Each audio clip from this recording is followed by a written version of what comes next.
Sandra, can you speak to the challenges involved in shooting in this kind of unusual and sort of unorthodox way?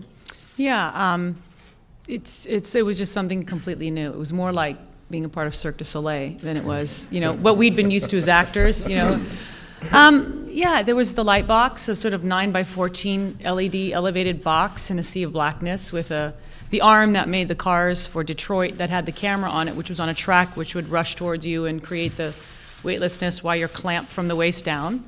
Then there was the 12-wire system where you're basically floating and being manipulated by either puppeteers or your own body weight, and the effects people, to sort of simulate the flying around space. There was, I think we called it the bicycle seat, where literally was a pole with a bicycle seat, where you're balanced on it and one leg is strapped down so your body could be free to simulate the weightlessness. During the scene, I don't know if you saw the movie, but it's where she first takes off. Mm-hmm. So it's all balanced on a bicycle seat. So it was the most bizarre series of contraptions. Or there was like an office chair on a hydraulic where you're like leaning forward so you could do, It was genius what they were able to come up with. We have some advisors from Guantanamo that came for the torture devices? There was a little waterboarding. It was necessary. Yeah.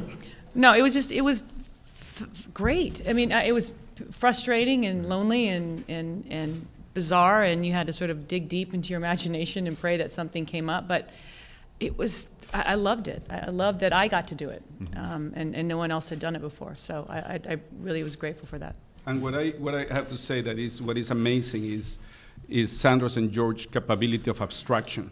Right. So we're talking about all of those rigs, but the whole goal is that for you to feel that these astronauts just floating there, right, and relating and having this chemistry and stuff, and that's just pure performance. Mm-hmm. The important thing of those shots, I just have to say, is that we wanted to feel a little bit like if you're watching one of those space documentaries, in which the camera is just floating around the astronauts, and just get to the moment in which it's almost banal, the whole thing, before disaster strikes. Right.